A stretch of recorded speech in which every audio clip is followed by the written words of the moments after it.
Bueno, vamos a continuar a nuestro estudio del libro de 1 de Corintios y terminamos notando cómo Pablo ha tratado con los asuntos de divisiones en la iglesia y también del desorden en la iglesia, con el asunto grave en 1 Corintios capítulo 5 de la perversión sexual, la inmoralidad, y en 6 de los asuntos legales, algunos haciendo demandas de los otros y contra los otros, y él da instrucción sobre eso. Entonces él expone el problema y luego les exhorta. Pero ahora vamos a ver que habían muchas preguntas que ellos le hicieron a Pablo, como hemos dicho, y tenemos aquí por lo menos 6 o 7, más bien 7 preguntas que ellos le habían hecho a Pablo, a que él contesta aquí en el resto del libro de 1 Corintios. Por ejemplo, 1 Corintios 7 a 16, él trata con sus preguntas, él da respuestas. Entonces, yo voy a mencionarles a estos brevemente, pero aquí, por ejemplo, el matrimonio y el divorcio en capítulo 7. Dado la cultura griega, había muchos problemas matrimoniales, algunos que no querían casarse porque querían tener más que una esposa, por ejemplo, algunos que tenían problemas con el divorcio, otros que tenían otros varios problemas, y Pablo trata con estos en 1 Corintios 7. Bueno, más o menos lo que él hizo. Él hizo 3 cosas. Él da el propósito de Dios para los solteros, para servir en la misión de Dios. Él explica los roles dentro del matrimonio, y él explica uno de los 2 casos, creo yo, en que el divorcio se le es permisible. Entonces, por ejemplo, aquí en 7:15 tenemos el caso de abandono de un incrédulo.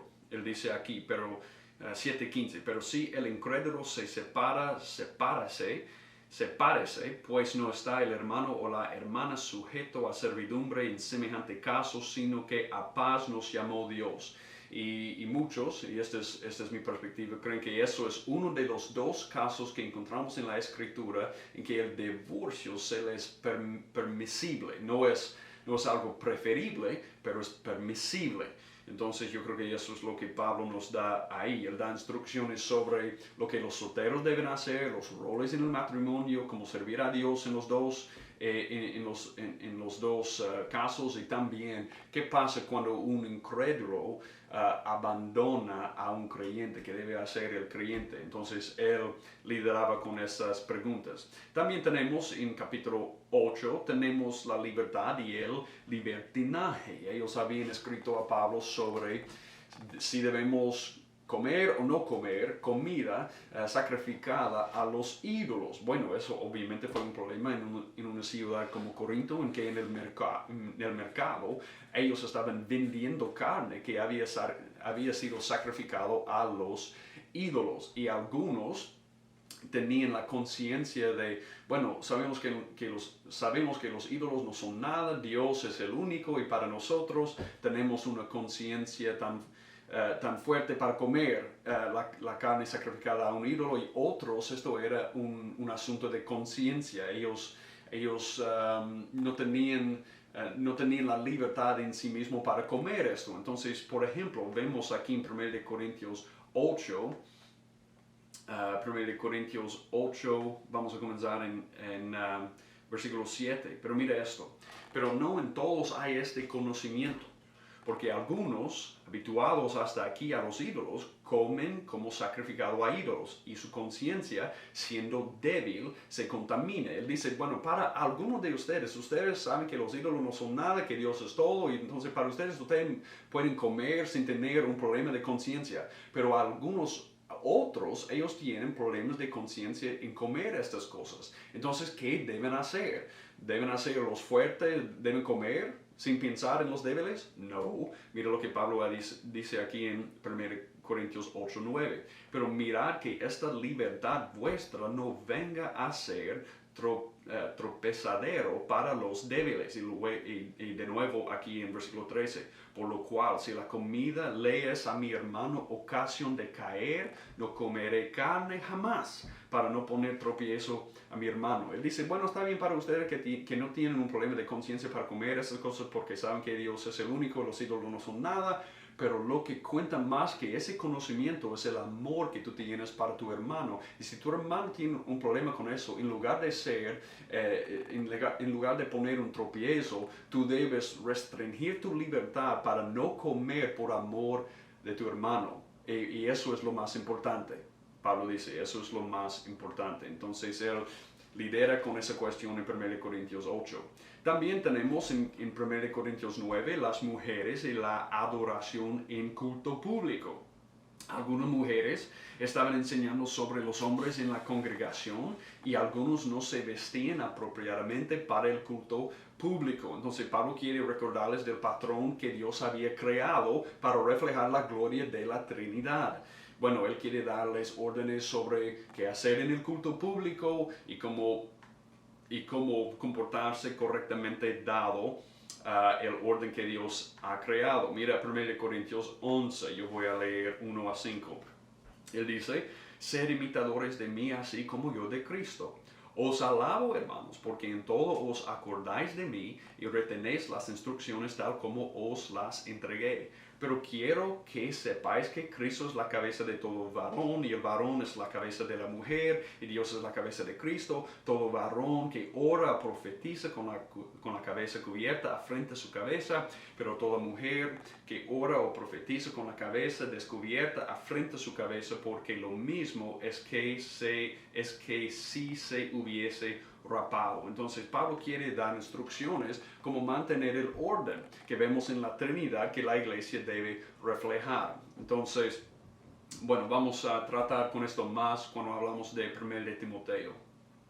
La Santa Cena, también ellos tenían un problema con la Santa Cena. Algunos que tenían más recursos, uno pudiera decir ricos, los ricos llegaron a la iglesia con su comida y su vino, su bebida, y ellos estaban comiendo y bebiendo hasta el punto de embriagarse, emborracharse, y algunos pobres llegaron a la iglesia con nada. Entonces eso creó divisiones en la iglesia durante la Santa Cena, porque los pobres no podían participar, los ricos no se preocupaban por los pobres. Entonces esa cena que fue instituido para crear unidad y para hacer una expresión de amor dentro del cuerpo de Cristo mientras le recordamos a Él, eso fue la causa de una división entre la iglesia.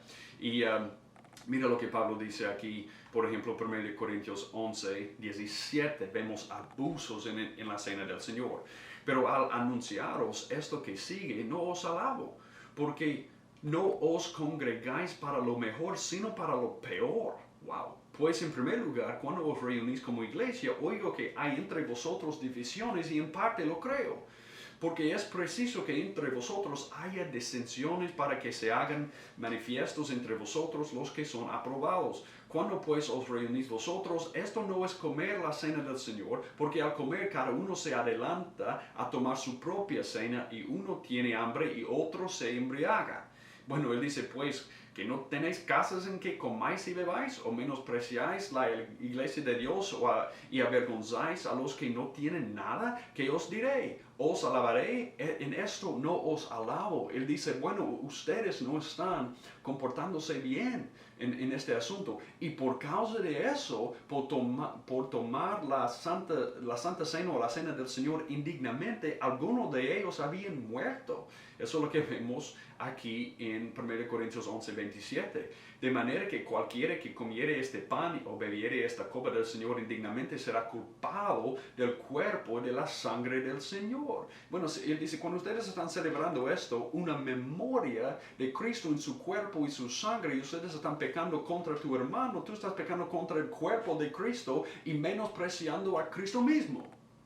Bueno, él dice, por tanto, pruébese cada uno a sí mismo y coma así del pan y beba de la copa, porque el que come y bebe indignamente sin discernir el cuerpo del Señor, juicio come y bebe para sí. Él dice, por lo cual hay muchos enfermos y debilitados entre vosotros y muchos duermen. Él dice, por causa de tomar la Santa Cena a la ligera, muchos de ustedes han sufrido. Entonces él dice, ustedes deben usar esta ocasión para crear unidad, para preocuparse los unos a los otros, para cuidarse los unos a los otros y no de causar divisiones. Bueno, tenemos también en los capítulos 12 y 13, tenemos la iglesia y los dones. Habían algunos que no estaban poniendo en servicio sus dones, sentados ahí en la iglesia, no haciendo nada. Por ejemplo, tenemos aquí 1 Corintios 12, 1 Corintios 12, 1 que dice, no quiero, hermanos, que ignoréis acerca de los dones espirituales. Bueno, ustedes tienen dones espirituales, pero están ahí no haciendo nada para servir a la iglesia. Y si el Señor te ha llamado, Él te ha dado un don espiritual para ser usado dentro de la iglesia, para edificar a la iglesia.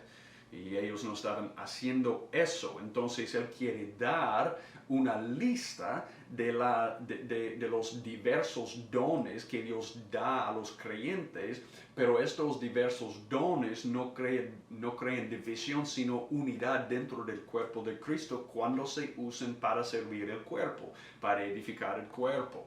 Entonces vemos esto, por ejemplo, 1 Corintios 12, 12. Y dice, porque así como el cuerpo es uno y tiene muchos miembros, pero todos los miembros del cuerpo, siendo muchos, son un solo cuerpo, así también Cristo. Mira esto, porque por un solo espíritu fuimos todos bautizados en un cuerpo, sean judíos o griegos, sean esclavos o libres, a todos se nos dio a beber de un mismo espíritu. Él dice, además el cuerpo no es un solo miembro, sino muchos. Entonces hay muchos miembros con muchos dones, pero somos un solo cuerpo en Cristo porque hemos sido bautizados en el mismo espíritu en Él. Entonces, bueno, yo quiero que ustedes reconozcan primero que Dios les ha dado dones, que ustedes usen los dones dentro de la iglesia y esto sea para la unidad de la iglesia y no de la división. Y la manera que los dones pueden ser usados para unificar y no dividir es cuando están usados en amor. Y esa es la razón por la que tenemos 1 Corintios 13. Cuando Pablo dice esto, si yo hablase lenguas humanas y angélicas y no tengo amor, vengo a ser como metal que resuena o címbalo que retiñe. Si tuviese profecía y entendiese a todos los misterios y toda ciencia, y si tuviese toda la fe, de tal manera que trasladase los montes y no tengo amor, nada soy. Si repartiese todos mis bienes para dar de comer a los pobres, y se entregase mi cuerpo para ser quemado y no tengo amor, de nada me sirve. Dice, bueno, ustedes pueden tener todos los dones que hay, pero si ustedes si no tienen amor, no tienen nada. Y los dones no sirven para nada. Entonces Él quiere que ellos usen sus dones, Él quiere que nosotros usemos nuestros dones, pero conforme con el amor, porque eso es como los dones se usan para unificarnos y no dividirnos.